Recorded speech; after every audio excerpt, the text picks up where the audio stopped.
अगर जीएसटी में आप आईटीसी क्लेम करना भूल गए हैं और अब उसे क्लेम करने का टाइम पीरियड भी निकल चुका है, तब आप क्या करेंगे। नमस्कार दोस्तों, मैं हूं सीए निखिल गुप्ता।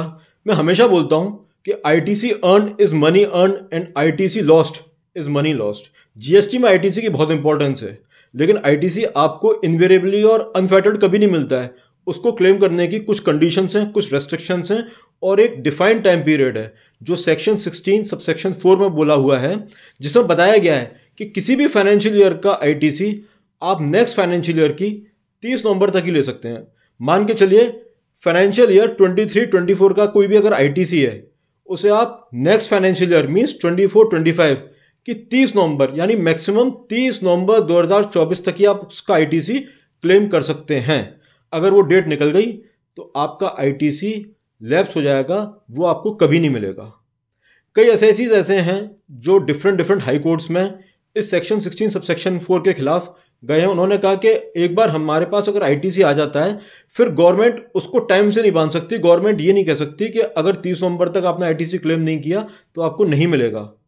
लेकिन फ्रेंड्स, मैं आपको बताना चाहूँगा कि सारी हाई कोर्ट्स ने, इंक्लूडिंग आंध्र प्रदेश, पटना, जितनी भी हाई कोर्ट्स हैं, सबने सेक्शन 16 सबसेक्शन 4 की कॉन्स्टिट्यूशनल वैलिडिटी को अपहेल्ड किया है और कहा है कि गवर्नमेंट टैक्सेशन स्टैट्यूट में ये लॉ बना सकती है कि आईटीसी क्लेम करने की ये कंडीशंस हैं और ये टाइमलाइंस हैं, इसे एसएससी को फॉलो करना पड़ेगा। लेकिन दोस्तों, आपकी खुशखबरी के लिए अभी मद्रास हाई कोर्ट ने 2 इंपॉर्टेंट जजमेंट्स प्रोनाउंस किए हैं, जिसमें कि एसएससी को आईटीसी टाइमलाइन के बाद में भी मिला है, जो कि आपको जानने के लिए बहुत ज़्यादा ज़रूरी है। और साथ में दोस्तों, अगर आपको ये चाहते हैं कि आपका आईटीसी कभी भी लैप्स ना हो, कभी लॉस्ट ना हो उसका, तो ये वीडियो आपको एंड तक ज़रूर देखना पड़ेगा, क्योंकि एंड में मैं बताऊंगा कि आपको क्या प्रिकॉशंस बरतने हैं आईटीसी को क्लेम करने के लिए। दोस्तों, सबसे पहला केस है टीवीएल केविन एचपी गैस ग्रामीण वितरक का, जो ऑनरेबल मद्रास हाईकोर्ट ने प्रोनाउंस किया है।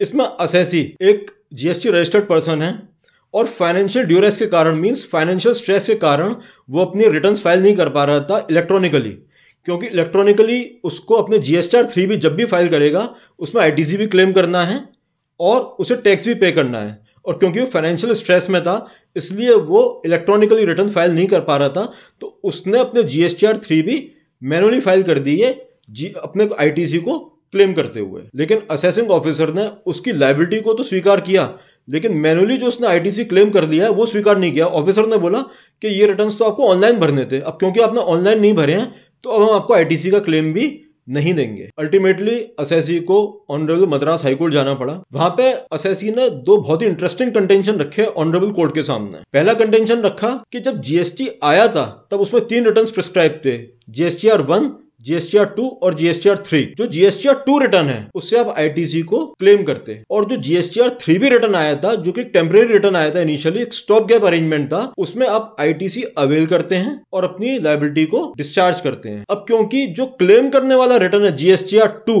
वो कभी आया ही नहीं, वो कभी नोटिफाई नहीं हो पाया, इसलिए अब ये बोलना गलत होगा कि एसएससी अपना आईटीसी क्लेम नहीं कर सकता है, क्योंकि सरकार ने कभी जीएसटीआर 2 नोटिफाई नहीं किया, इसलिए अब वो आईटीसी क्लेम कर सकता है। साथ में उसने ये भी बोला कि जीएसटी लॉ में टैक्स पेमेंट एक डिफरेंट कंसेप्ट है और रिटर्न फाइलिंग एक डिफरेंट कंसेप्ट है। लेकिन जब हम पोर्टल पर जाते हैं तो जीएसटीआर 3 भी आपसे आउटपुट टैक्स लायबिलिटी जरूर मांगता है अगर आपने आईटीसी क्लेम करना है। एक ही रिटर्न है, उसमें आप आईटीसी भी क्लेम करते हैं और साथ में आपको उसमें टैक्स लायबिलिटी भी डिस्चार्ज करनी पड़ती है।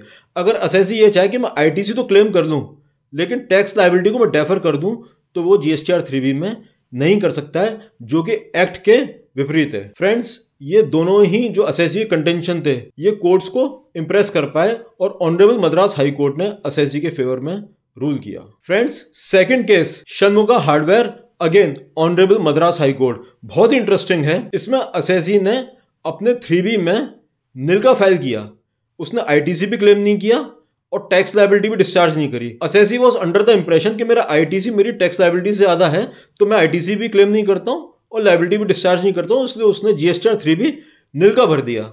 लेकिन जब एडजुडिकेशन हुआ, केस हुआ, तो ऑफिसर ने बोला कि आपकी लायबिलिटी तो आपको डिस्क्लोज करनी ही थी, वो तो हम आपसे लेंगे ही, लेकिन क्योंकि अब आपने आईटीसी क्लेम नहीं किया जीएसटीआर 3B में और अब उसे क्लेम करने का टाइम पीरियड भी लैप्स हो चुका है एज पर सेक्शन 16 सबसेक्शन 4, अब आपको आईटीसी भी नहीं मिलेगा। लिहाजा असेसी को ऑनरेबल मद्रास हाई कोर्ट में जाना पड़ा। उन्होंने कंटेंशन रखा कि ठीक है, आई एग्री कि मैंने जीएसटीआर 3B में आईटीसी क्लेम नहीं किया है, लेकिन जो मेरा ऑटो पॉपुलेटेड रिटर्न है जीएसटीआर 2A उसमें मेरा आईटीसी दिख रहा है। साथ में मैंने एनुअल रिटर्न, जो मैं अपना एनुअल रिटर्न जीएसटीआर 9 भरा है, उसमें भी मैंने अपना आईटीसी को डिस्क्लोज किया हुआ है, बताया हुआ है।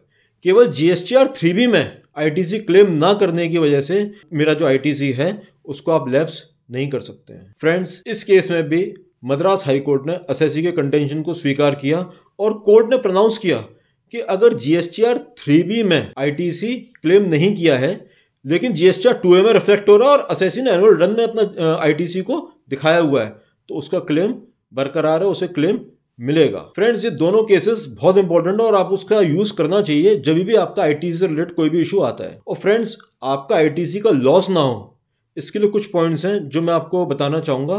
फर्स्ट पॉइंट, आप मंथली बेसिस पे अपने बुक्स ऑफ अकाउंट और अपने जीएसटीआर 2B का रिकंसिलेशन करते रहिए। जीएसटीआर 2B ऑटो पॉपुलेटेड है और अब आईटीसी भी आप जीएसटीआर 2B के आधार पर ही ले सकते हैं। मींस जितना आईटीसी जीएसटीआर 2B में आ रहा है उतना ही आप ले सकते हैं। तो आप अपनी बुक्स का और अपने जीएसटीआर 2B का हर महीने रिकंसिलेशन करते रहिए।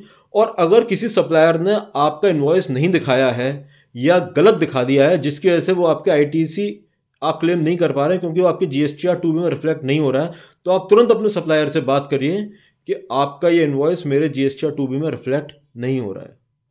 साथ में फ्रेंड्स, अगर कोई इनवॉइस आपने रिसीव कर लिया है, कोई इनवर्ट सप्लाई आपने रिसीव कर ली है, लेकिन आईटीसी आपके जीएसटीआर 2B में रिफ्लेक्ट नहीं कर रहा है और 30 नवंबर, अगले वर्ष की 30 नवंबर की डेट भी आ रही है, तो आप उस आईटीसी को क्लेम कर लीजिए और साथ में सेम रिटर्न में रिवर्स भी कर दीजिए।